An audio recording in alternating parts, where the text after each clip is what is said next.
The following podcast may contain adult language and an abundance of salt, so get ready because we're talking WandaVision Episode 4.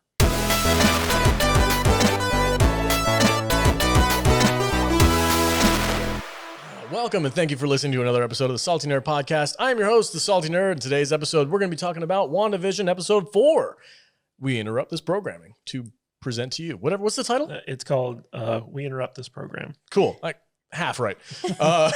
I'm joined as always by my illustrious co-host, starting with the barbarian Space Viking, who's rocking an awesome shirt from saltynerdstore.com. Barbarian Space Viking t-shirt. You can get that there and help support the podcast. Copyright. If you want. That's I'm right. thinking about rebranding. You should. That's you. Barbarian Space Viking. Yeah. I think you should change your Twitter handle. That'd be a big move for you, buddy. You think I should? Yeah. What do you guys think? I think I might do that. Comment in Give the video us a below. thumbs up if you want Vader to change his branding. Then I got to change my YouTube and my gaming channel and everything. Change it all, man. You know, it's hard when you get married and have to change your name. You are now forever married to this podcast. Yes. And we are going to change your last name to no longer Vader. It's your maiden name. Anyway, we're getting off on a tangent already. Jude, welcome to the show. Thank you. Are you ready to talk about WandaVision? Show am. Awesome. I'm also joined by Matthew Cadish. What the hell was that? That was weird. Shawam. Shwam. That's her new name. You can find me. ShamWow. You can find Jude on Twitter at Shwam. I get excited about something and you immediately have to stop on me. Have some more booze, dickhead. I'm boozed out. Full disclosure, we've all been drinking. 3 shots are that's my limit for a morning. Those two have been drinking. I'm on a diet. I can't have any booze. What kind of diet doesn't include tequila? Because once I start drinking, I'll start eating. Okay. Black Label Jim Beam before noon. Awesome. That's pure Vegas, baby. Yeah, and man. That's crazy. You know what? If we could get like a whiskey sponsor, that would be dope. Oh. That'd be so cool. We gotta get Anyway, back I'm on also track. joined by the author extraordinaire, Matthew Cadish. What's up? Shwam. ShamWow. Like I said, we're here to talk about WandaVision. Before we do, a quick word from our sponsors. Shwam. Fuck you. I was excited. Now I'm not. You gotta leave that in. Fuck you. I just got the crazy out. Oh, I knew it was going to happen. dude, you're on fire today. You got me crying like 5 times. I'll take it because I did make the whole you touch it in the second joke. So this is my comeuppance.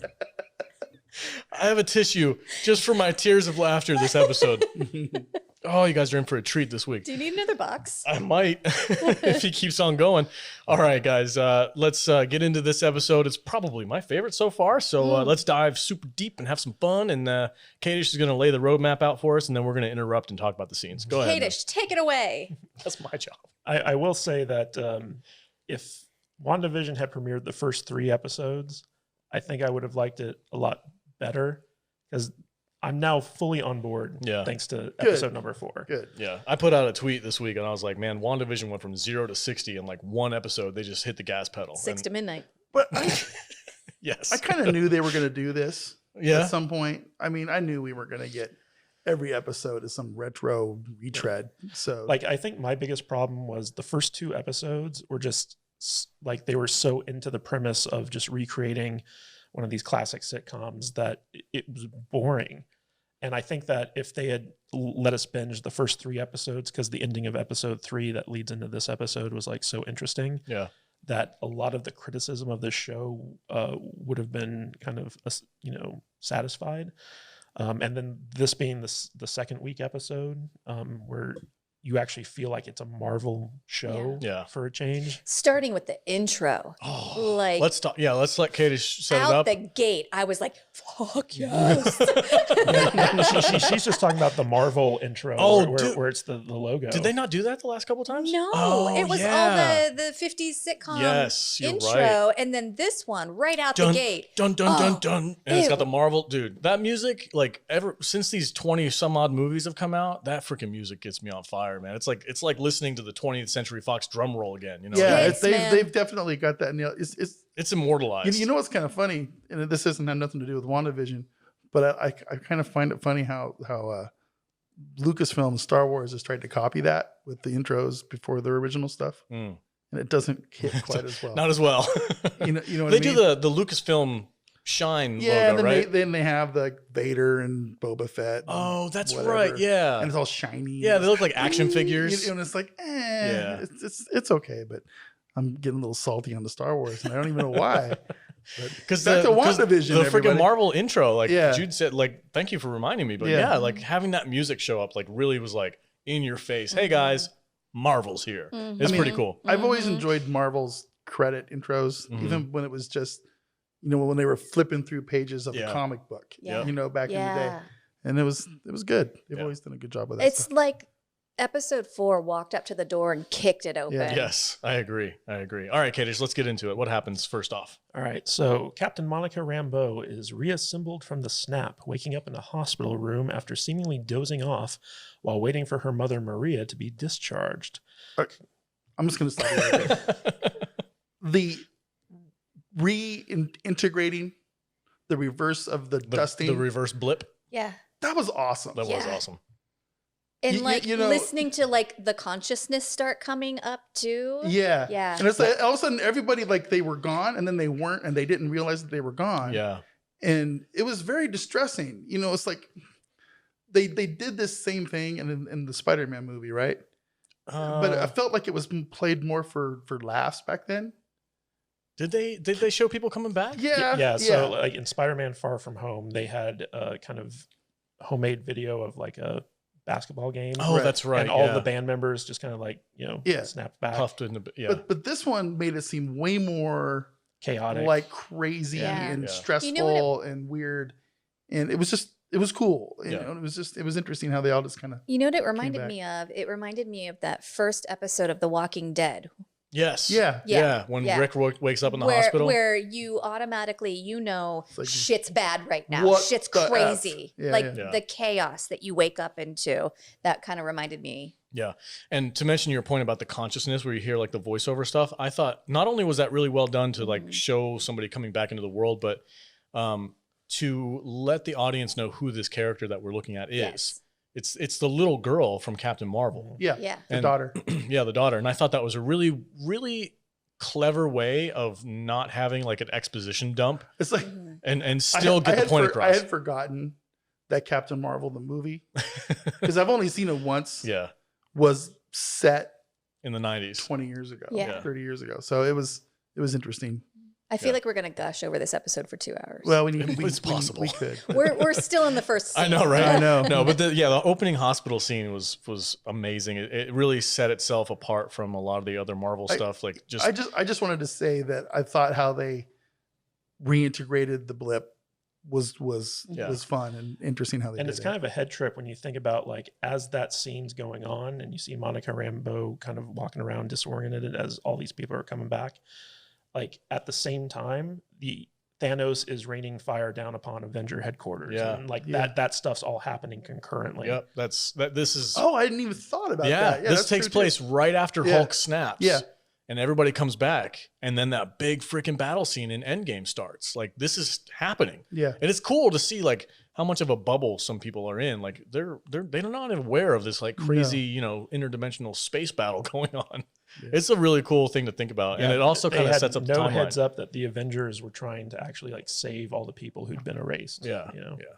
It's pretty cool. And it brings up a question we'll bring up in a little bit as far as the timeline of what's happening in the show. Mhm. So go ahead, Kadish. What happens after this? All right. So confused and disoriented, Monica leaves the room to look for her mother to find the hospital in a state of panic as patients and personnel alike materialize out of thin air.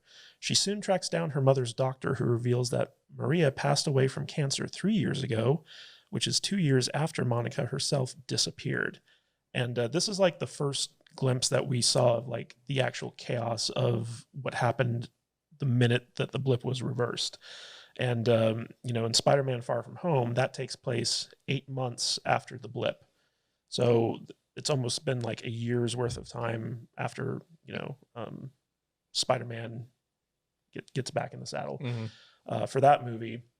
But this one happens immediately, and it was kind of interesting to see like the difference between how we viewed the blip in Spider-Man to actually being in the middle of it. And I'm gonna need one of those visual timelines with the MCU going forward, like we do with Star Wars and Star Trek. It'll be with the alternate timelines, and these things after blip and before the blip. Yeah. And the 5-year gap that is the time period. But this actually felt like because we've got like over a decade of Marvel stories, and Infinity War and Endgame were like such seminal films in that investment that the audience has in these stories, that to see something like this on the small screen, it like when I first saw this episode, I was just like, oh my God, yes. Finally, this is what I've been missing the last like 3 episodes, So anyway, basically 3 weeks later, after, Monica comes back into existence, she arrives at SWORD headquarters to find that a lot has changed since she was last there. So I guess before the blip, she was already a captain in SWORD, and she's coming back after 3 weeks. So the events of WandaVision are actually occurring 3 weeks after the blip. So after the big battle at Endgame, when Wanda comes back, when Wanda comes back, and killed Thanos pretty much. Listen, when you marry someone, you become one. That's their couple name. Yeah, so this is 3 weeks after the big battle where Wanda fights Thanos and all that stuff. So it kind of gives you an idea of like where she might be. It's after, I would assume it's after Tony Stark's funeral. That's the last time we see Wanda is dressed in black at Tony's funeral. So, and it is interesting to point out, I saw this on Twitter, that in Infinity War, Wanda was destroying the Mind Stone at the same time she was fighting off the other stones that Thanos had to keep him away, so she had time to destroy it. So she's that powerful. And then in Endgame, she was basically about to kill Thanos before he unleashed like the hellfire from his spaceship, and willing to sacrifice like half his army in order to like keep her from killing him. So she's super powerful. She's a very powerful lady. So basically, Monica arrives at SWORD to find that a lot has changed since she was last there. She meets with acting director Taylor Hayward, who gives her the rundown of the changes that SWORD has gone through. I just want to say, not acting director as in like actors director. He is the... People understand that. Yeah, It's a business I got thing. confused. I'm like, acting director. I heard somebody say it in another video, and I'm like, acting director? What are you talking about? It means that he hasn't officially been appointed director, but he's stepped in. He's interim until a permanent replacement. Until somebody actually hires him and makes it official. Gotcha. I'm an idiot. But so yeah. Nick Fury is not part of. Oh, he got SWORD? blipped. He got blipped. Yes. But he's back now. But he should be back now. But I don't think he has a Shield and SWORD are two different things. I don't think apparently. Shield exists anymore. Yeah. Shield's gone. And there's some weird. Did we get to the point where she walks into the place? There was like some weird vibes from that security guard guy. Oh, he was just an asshole. Is that all it was? Yeah. I feel like there's something more going on He's there. just being a military guy. ID, please. Yeah. Well, I guess you don't Your work here ID. anymore. Yeah. Oh, I didn't like him.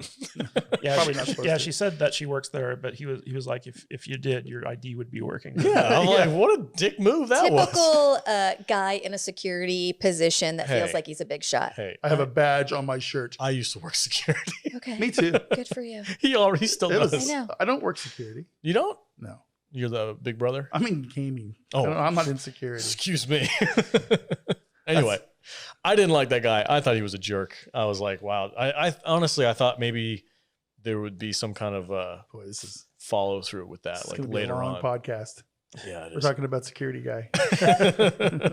Continue, Kadish. Have another shot. All right. So basically, I kind of like the introduction of director Hayward. I like the actor who's playing him. Anyway, in Hayward's office, he informs Rambeau that she's been grounded from space flight at the posthumous orders of her mother, who had done so with the faith that Monica would one day return from the snap. Monica reluctantly agrees to the new protocol, and Hayward gives her a supposedly trivial first mission back to assist the FBI with a missing persons case.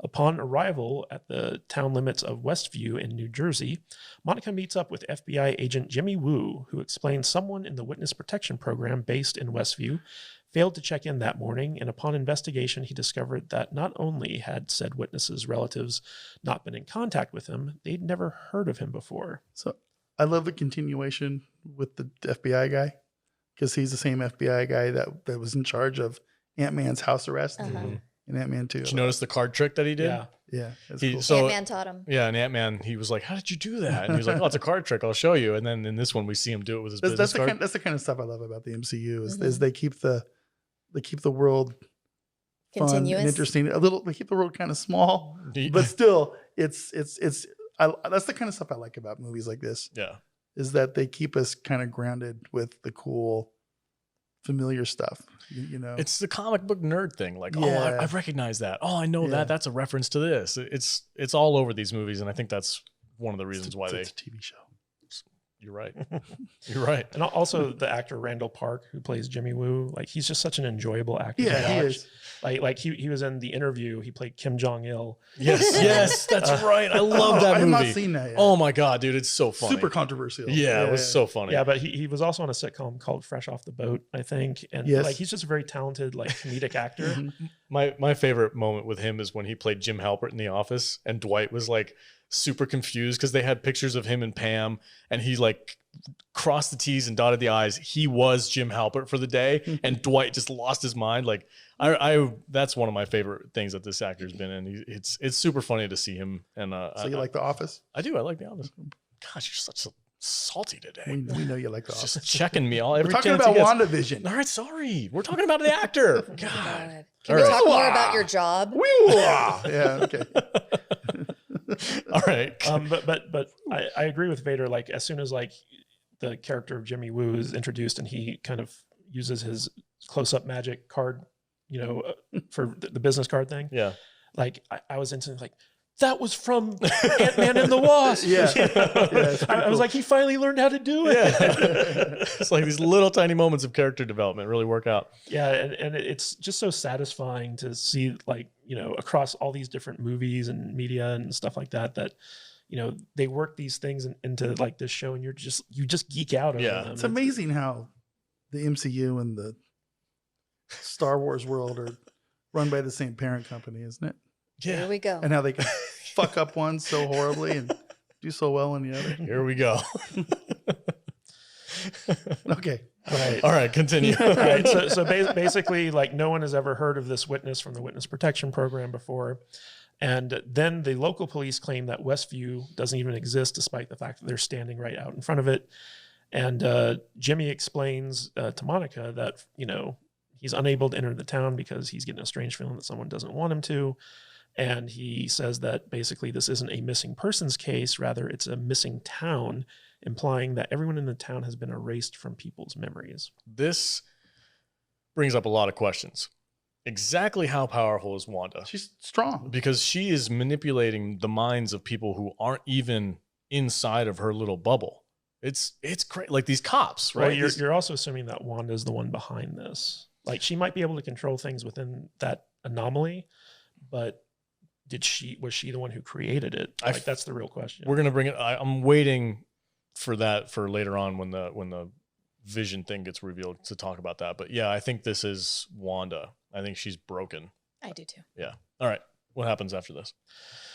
All right, so Monica sets up a helicopter drone to investigate, but it mysteriously vanishes upon entering the strange energy field. And when Monica goes to check out the anomaly, she inadvertently gets sucked into the field and vanishes. Mm-hmm.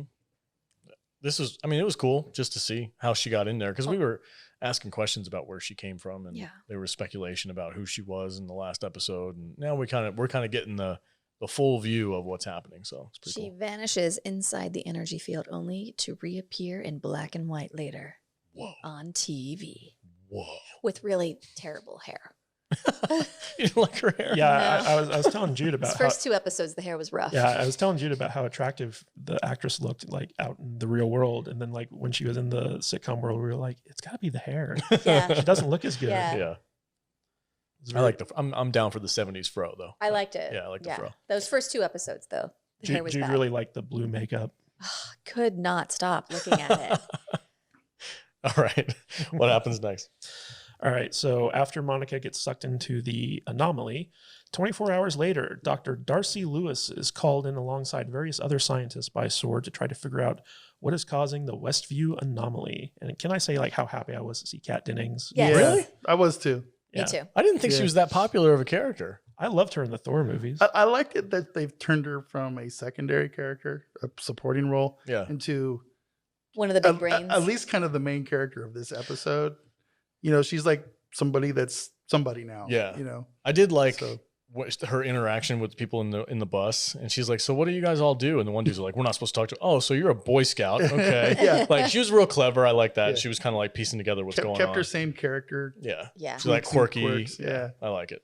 Yeah, I like how like just kind of snarky her character is. But Yeah. I mean, Kat Dennings, she just plays herself in every role Yeah. that she's in. But I heard on Twitter that there's like a movement to try to get a Darcy and Jimmy Woo X-Files type investigative I'd watch TV that. show. Yes. Going I on. totally watched that. Oh, Me hell too. yeah. Where do I sign? I mean, like their interactions together in this episode were like the highlights. Like I Yeah. love seeing them work together. Oh my gosh, the chip. I mean, we're not there yet, but the chip thing. Where she's like, "Do you want one?" And he's like, "A baby? Yeah, I'd love to have a baby." Oh, you meant a chip? Oh, yeah, chip. Yeah, I'll I take a love chip. how Jimmy Woo keeps like Keeps trying to misinterpreting. interject like stuff about himself. Yeah, Yeah, he keeps, she's like talking about the dome, and she's like, "Well, what about you?" And he's like, "Well, as a kid, I had Elliot Ness posters on my wall." And she's like, "No, I mean, what about yeah, yeah, he keeps misinterpreting people's question as being like about him. yeah. And he's like, "Oh, you meant about this other thing." Okay. Yeah, he's so cute. I love Jimmy. Right on. All right. So after analyzing the field, Darcy discovers that it contains massive amounts of cosmic microwave background radiation originating from the Big Bang, but also has a television wavelength layered on top of it. She asks for an old school TV, not flat, to help her figure out what the signal is transmitting. Meanwhile, Director Hayward is overseeing sending a SWORD agent, Agent Franklin, down into a water main that leads into the town. Agent Wu voices an objection to the mission, claiming that they don't know if the anomaly extends subterraneously and that they could be endangering yet another agent's life. It's a fair point, and they Yeah. actually do endanger him, right? Because he's the beehive or the beekeeper Yeah. guy. And there was an interesting theory that I had heard about out there that we kind of talked about this character Swarm for the MCU. Like there's a character out there that's like made out of a bee swarm of bees. I thought it would be kind of cool, and I heard this in another video. I can't remember who it was, so I apologize for not shouting him out. But that this could be a possible origin story for him. Like if he actually does become that character later on, this could be like how he crosses this like weird interdimensional parallel universe, and he becomes this MCU character known as Swarm. So I thought that was kind of an interesting idea that they could roll with if they really wanted to. The actor that plays him, after we see him come up from the tunnel, the sewer or whatever, isn't he playing a different like role?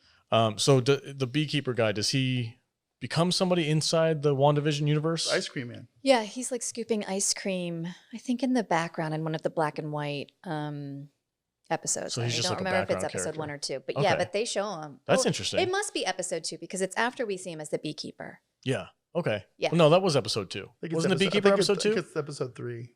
Yeah. So Doesn't matter. It's little. he comes out of the manhole at the end of episode 2. Mhm. That's correct. Yeah, so it couldn't have been him earlier. Okay. Yeah. It's interesting. I'm curious to see if he shows up later on or if he's been in the background. We just didn't notice him or not. I'll have to take a closer look. I gotta look it up now. But anyway, okay, what happens next there, Kadish? All right, so Hayward dismisses Wu's concerns and gets further frustrated when none of the methods SWORD is using to analyze the field are able to give him an idea of what's going on inside. Then the command room hears a laugh track, and they discover that Darcy is watching Wanda and Vision on an old TV in what appears to be a television sitcom. Darcy informs Hayward that whatever the sitcom is, it's coming from within the anomaly. I for sure thought that he was going to yell at her. Like when he heard the laugh track, I thought he was going to go off on some like, who's freaking watching TV right now in the middle of this investigation? Like I fully expected him to just go like full on boss mode. Yeah. But it was interesting to see he was kind of like okay with it. Strangely, like he knew what was happening. I wonder if there's anything there. Maybe he's aware of a little bit more than we think. It's possible. I don't know. Would you guys? I think you're reading into that. Am I reading too much into it? This Yeah. show's kind of like now. This episode, I'm kind of like really trying to figure out what's going on. I feel like we've been kind of mentally trained to think everybody's a SHIELD agent or a Hydra agent or something. Yeah. And I think they probably want us to think something like that, but I don't think it's the case. I think it's just a red with herring. This guy. Yeah. Communism's just a red herring. Yeah. I did thoroughly enjoy seeing like a recap of the first couple episodes from the perspective of the agents on the outside. Yeah. That was really cool. Oh, the line where he's like it's a sitcom with 2 Avengers in it. That was the trailer moment, right? It was pretty funny. Yeah, he said the universe created a sitcom starring 2 Avengers, and Darcy's just like, "That's my working theory." Yeah. That was a nice moment. And I loved seeing them piece together like Mr. This and Mrs. That are playing the role of like as they're piecing together like who these real people are. And also again with was it Agnes? Is that the neighbor lady? They don't have an identity for her. So they don't have one for Dottie either. Yeah, there's a couple little clues and hints in that. And I was really paying attention. Oh my God, I was really paying attention to that moment where I was like, okay, here's everybody on the board that they know of. I'm like, okay, that's a key moment for us as fans to like cue in on and try and figure out what's going on. Yeah. And I know we always try to like wear the t-shirts of the show that we're watching. Yeah. But I don't have a WandaVision shirt, but I do have an Anya shirt from Buffy for Dottie. What does it say? It says there's nothing we can't face if we're together except for bunnies. Except for bunnies. Nice. All right. What happens after that, Katie? All right. So Darcy and Wu team up and lead the investigation into the sitcom. And I just want to point out that so like after Hayward says to like analyze the footage from the anomaly, we cut back and we see that Darcy was the woman who was watching WandaVision at the end of episode 1. And if you remember, the roadcaster was at the end of episode 1, and I was like, oh, so it's actually a roadcaster. it's not just a fill-in for like a weird like futuristic piece of equipment. They actually got a roadcaster to try to get like sound from like the anomaly going into the TV. That's awesome. Yeah, so a little hat tip to all the podcast fans on WandaVision. Right on. All right, so Darcy and Wu team up to lead the investigation. They try to identify all the residents of Westview who have been cast as characters in the sitcom. Mr. and Mrs. Hart are actually Todd and Sharon Davis. Herb is actually John Collins. Beverly is actually Isabel Matsueda. And Norm is actually Abhilash Tandon, whatever that is. So Darcy finally spots Monica in the broadcast. They see her kind of like as a background character sitting on a bench. Wu is wondering if Monica is simply trying to blend in or if they're dealing with an alternate reality or time travel. And Darcy simply says that they're dealing with a sitcom, but that she has an idea to try to communicate with Wanda. And the thing I liked about this scene where like they're kind of putting all the people up on the wall and stuff like that is on the whiteboard, Agent Wu is basically writing out every question the audience has. Yeah, exactly. You know? What's with the octagons or the hexagons or whatever? And like, what are with those? Who's this people? I know there's something about it because people are really focusing in on it. I have a theory about the hexagons. Oh, really? You want to talk about it? Go ahead. Well, it's kind of simple, but I was just thinking, like, I was telling him, like, phonetically, Wanda's a witch. Witch is hex. Oh. That's a very simple yet reasonable theory. My theory is a little bit more complex. We'll talk about it. What is your theory?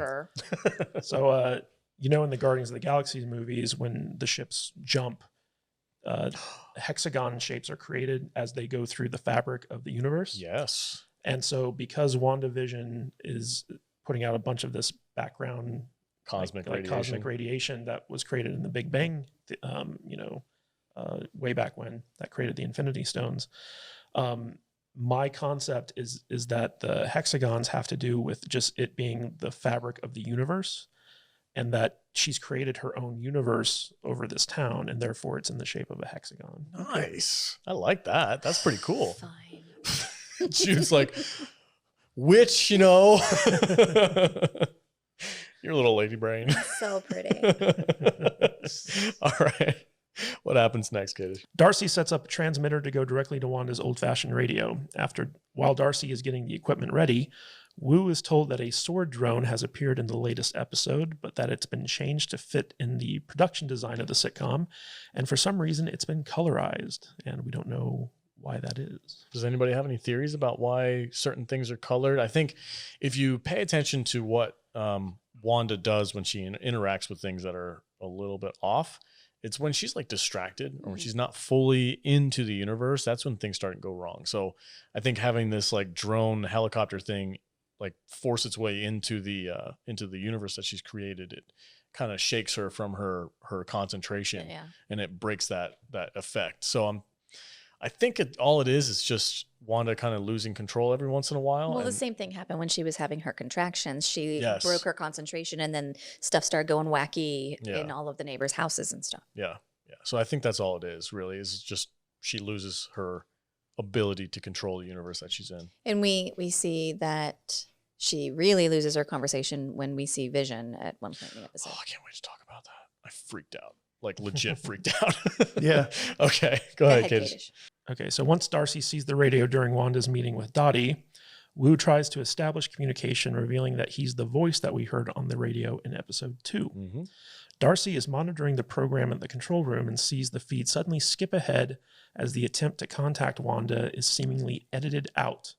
Darcy believes the contact attempt was a failure after not seeing what actually occurred inside the anomaly. This brings up some weird questions. And this kind of is like whether or not Wanda's in control of the whole thing, or if there's somebody third party manipulating her, or what's going on. But inside the universe where Wanda is, she sees the unedited, uncensored version. But the only thing that the people on the outside can see is the edited version. So it begs the question, right? Who's doing it? Who's editing it? Is it Wanda? Is she preventing it from getting out? Or is that somebody on the inside who's manipulating things to try and... I don't think we're supposed to know yet. Mm-hmm. Okay. So it's up. So you think both is possible? Yeah. Okay. I think it's just fan theory crafting at this point. Which one do you think it is? I don't know. I don't know. I don't. Well, my theory has evolved definitely Yeah. from the first episode up until now. So originally I thought that this was all in Wanda's head. Mm-hmm. I thought that we were going to see her like By strapped herself. to a gurney in a hospital, and this is all going on in her head. It wasn't until the third episode where we actually see the dome that Monica gets shot out of that I realized this is actually happening in real life. Mm-hmm. So like my theory has kind of been evolving. So originally I thought that everything was Wanda. And now I'm kind of thinking that there are some other players here. And the fact that they said somebody is editing the show, that I think was really a clue. So I think that Wanda is in control of this universe. Like she has created it.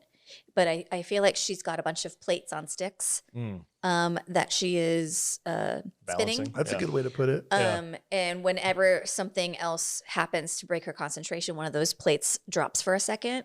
But I think that there are players in here, and I think that they're probably Dottie and Agnes, that they're messing with the universe. Something's going on with the devil too. Mephisto, I think, is the MCU version of the devil. Yeah. I'm really thinking more and more each episode that he's doing something, or there's some kind of... Who do you think? There's no evidence of that, though. That's just that's a theory based off of the comic book that this show is supposedly based off of. Well, that's a big enough... It could be something completely different. It could be. I'm saying, but if Marvel's pretty good at throwing in elements of the comics. I'm looking at this show as a small part of the foundation for phase 4. They're introducing new things, new concepts, new ideas, and I'm just trying to soak it in, because it's just little things here and there, and it's interesting. I think like Jude said, I think this is mostly Wanda. I don't know why, because when this first started, it's like, oh, she's in some kind of crazy house and she's projecting her mourning and grief over Vision. But, given the time frame, this is 5 years after Vision died, right? No, it's 3 weeks. Well, so basically, because there was the snap happened, and that was when Vision died. There's the snap, then 5 years. Then it's 5 years later, and then 3 weeks after that. Yeah. So 5 years and 3 weeks. So this is but she was gone that whole time. So to her, it would feel she got blipped. She did. Yeah. She okay. disappeared after the That's snap. right. She did. So get that makes blipped. more sense now. So Vision To her, just died okay, recently. Okay, it's been 3 weeks. He didn't just die; she killed him. Right. Yeah. She killed him, and then she watched him die. Or I'm sorry, she get murdered. killed him. He brought him back. He reversed time and brought him back, and then he killed him in front of her. He died twice. She had to watch him die twice. Yeah, and this has a big influence on what I'm going to talk about next once we get to that moment in the episode. So go ahead, Kadish, continue on.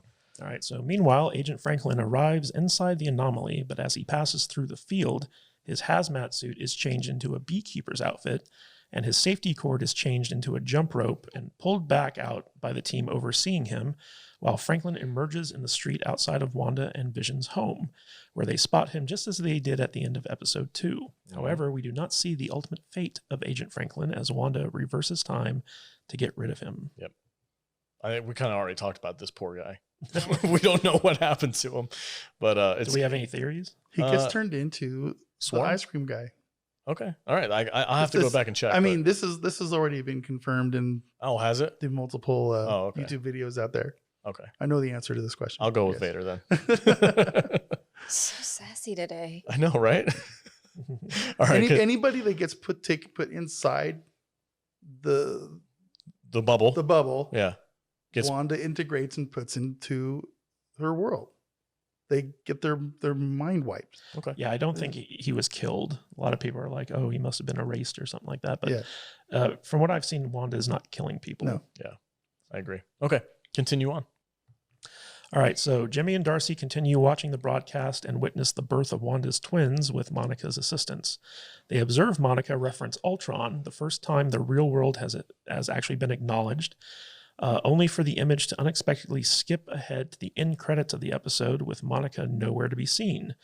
Noting that she's seen this happen before, Darcy theorizes someone is censoring the broadcasts. As they try to figure out what happened to Monica, they learn the energy field has just been breached. By Monica, yeah. She gets thrown out, which I thought I was happy that they showed the scene from Wanda's perspective when she goes full like Scarlet Witch and she's like, "You're trespassing here." It was like, oh shit, like Wanda ain't messing around, man. She's very protective of this little bubble that she's created, or that may have created. But this is it was cool to see it. That's all. I'm not going to dive super deep into it. It was just cool to see some MCU you need effects. To get out of here. Yeah. Yeah. All right, cool. All right, continue. All right, so back inside the anomaly, Wanda confronts Monica about her knowledge of Ultron. She menacingly declares Monica is an intruder in her world and uses her powers to violently throw Monica out of the house and the entire town, then quickly undoes the damage before Vision can come back. Once Vision re-enters the home, Wanda sees him as a corpse from when she killed him in Infinity War. Wanda recoils at the gruesome sight, but when she next looks, Vision has returned to normal. Vision suggests that perhaps they should consider moving, but Wanda refuses, saying they don't need to leave because this is their home. She then invites a clearly disturbed Vision, still pondering his previous conversation with Agnes and Herb, to join her on the couch with the children as the episode of WandaVision ends. I think it's kind of funny to point out that every episode ends with Vision getting the TV remote and deciding what to watch on TV. Okay, this freaking moment in this episode had me shook. I was freaking out. Like seeing like zombified Vision, like just that pale. Flash second. Yeah. Oh, dude, I didn't see that coming. He's got that big hole in his head. Yeah, this giant hole in his head from when Thanos ripped the stone out. I was like, I understood why Wanda reacted the way she did. It was off-putting. Yeah.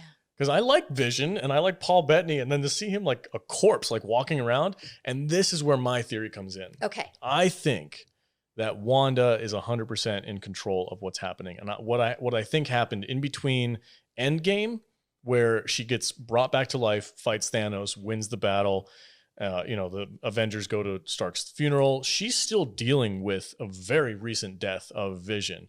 And to her, it's only been not that long of a period of time. I think she went back and I think she got Vision's corpse and reanimated him and built this universe so that she could be with him again. That's pretty deep. It's very dark. I do think that the Vision we see in there is his actual corpse. self. Yeah. I think he's a corpse this entire time, just walking around. Of course, he's a robot, so he's not like an actual. Well, he's not decaying. Right. He's not like not the classic I hadn't really zombie. thought about it like that. I kind of more thinking about it as he's just I think everything in there is just like supposedly a manifestation of her.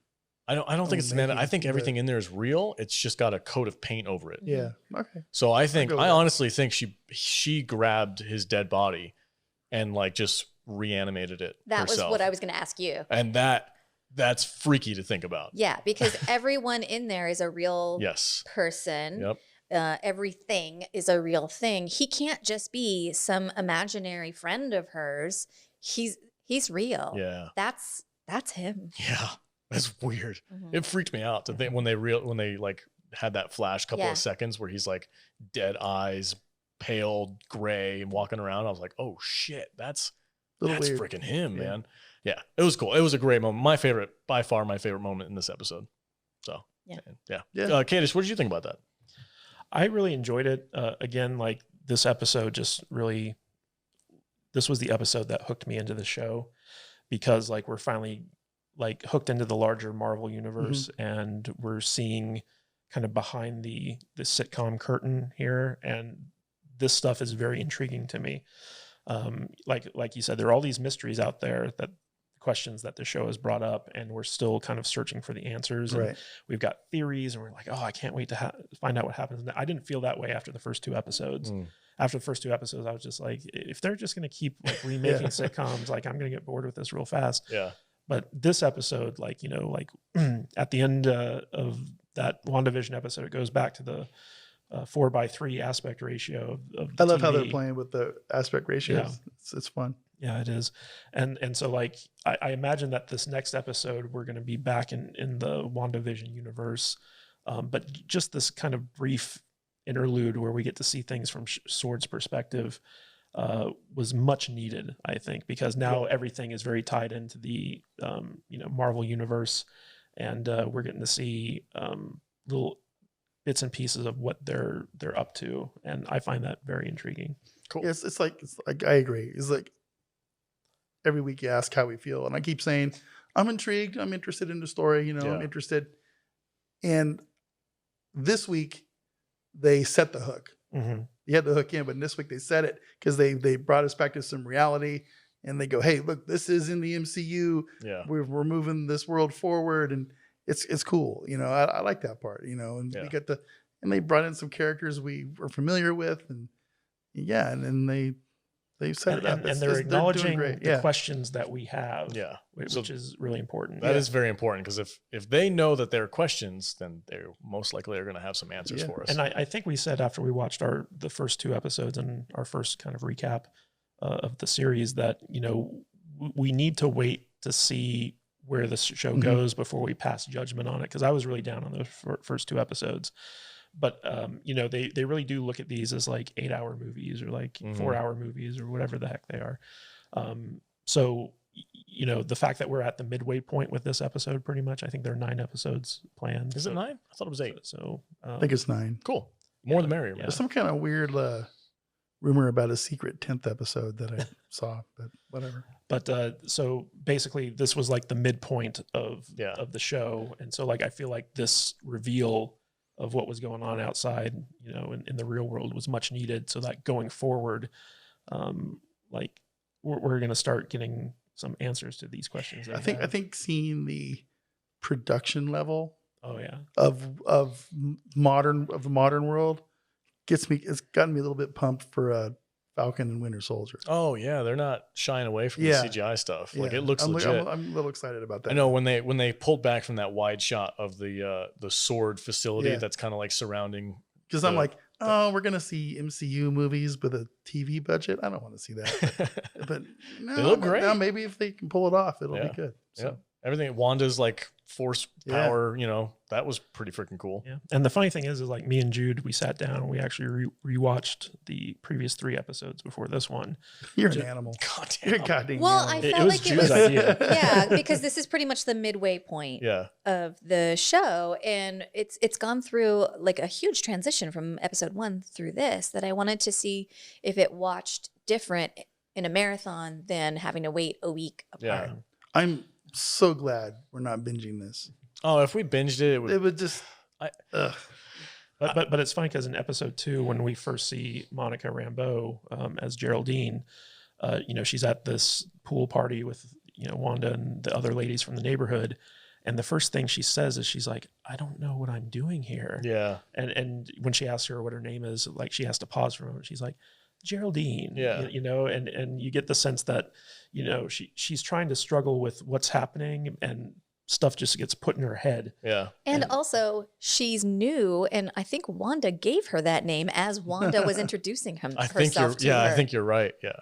Yeah, I'm leaning full on this is 100% Wanda, and the third-party element to this is not the creation or manipulation of it. I think she's being manipulated a little bit. Yeah, there's something with these kids, man. These twins. Yeah. Something's going on there. I have no idea. I don't even know enough to speculate what it might be. But and that's where it's fun not having read some of the source material. Yeah. It's like we're on full on nerd theory. What's in the box? Yeah. What's in the box? Makes it way funner. Right on. Is there anything left to this episode? Yes. Guys? Okay. So outside, Monica lands at the town limits where Darcy and Jimmy run to meet her. Lying in shock on the ground, surrounded by sword agents, Monica realizes that Wanda is the one who created and is controlling the television reality. And also when she lands, she's surrounded by Wanda's red energy. Oh, yeah, that's right. Yeah, because she got pushed out of the... Yeah, I think that red energy actually protected her as she was pushed through, the walls and stuff like that. But, the very last line in this episode was, it's all Wanda. Yeah, that's pretty freaking cool. Yeah, I'm excited. Are we ready for final thoughts for this episode? Yeah. Are we good? Yeah. Okay.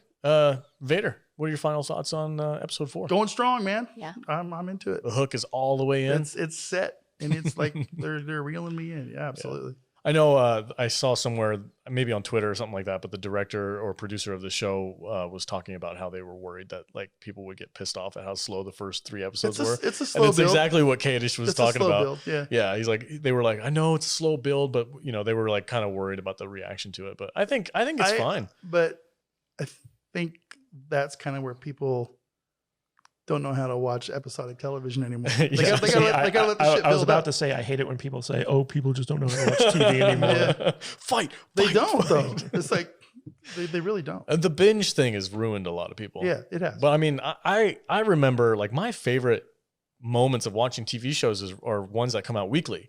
Like Game of Thrones back in the day, and the height of Game of Thrones, dude, every week was so much fun to just dive into every moment. All these kids raised on Ritalin have to have that. And it's a completely different world now than it was when you just started watching Game of Thrones. Read the world. I'm down, man. What does the world have to do? I prefer the week-to-week stuff. Yeah. Binge stuff is okay sometimes. Have a little patience and let things build up. I think I'd be a little bit more patient for the week to week if it wasn't a half hour. If it was an hour, I'd be okay with it. But the half hours, they're 40 minutes. Are all the Disney shows going to be half hour? Because I think so. Mandalorian, because they're so expensive. Yeah, maybe. Yeah, Mandalorian was 30 minutes. This is 30 minutes. I wonder if Falcon's going to be 30 minutes too. 35 to 40 minutes. Yeah, you know what I mean. But anyway, all right. There was 8 minutes of credits. That's not a 40-minute show. Okay. Yeah, all the WandaVision episodes so far have been 35 minutes. So, and if you take out the super long credits, it's probably closer to 30, 32. Yeah. All right. Jude, final thoughts on this episode?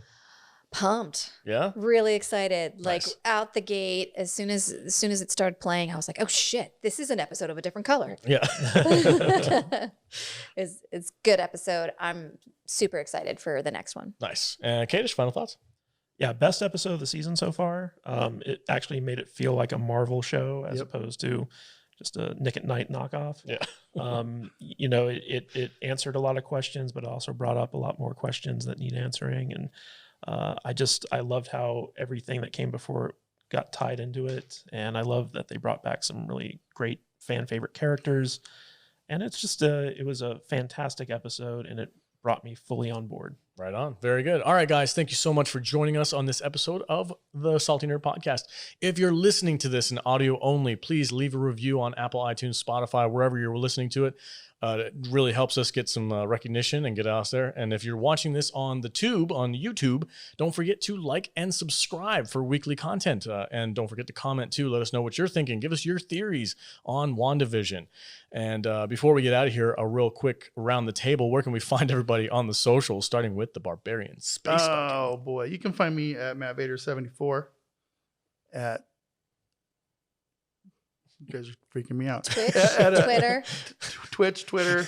No, not well, Twitch, yeah, but mostly YouTube and Twitter. A little bit on Minds. Right on. Yeah. All right, man. And Jude, where can they find you? You can find me at IamJudeJuju on Instagram and Twitter. And you can find me at thevoiceofjude.com. Right on. And Matthew Kadish. They can find me on Twitter at Matthew Kadish, Kadish. And you can also find me on Amazon. If you go to kadishbooks.com, that takes you right to my Amazon page where you can find my novels. Right on. And I am your host, the Salty Nerd. You can catch me on Twitter at salty_nerd. Hang out, talk about movies and all kinds of cool stuff. All right, guys, we'll catch you next week. Have a good day.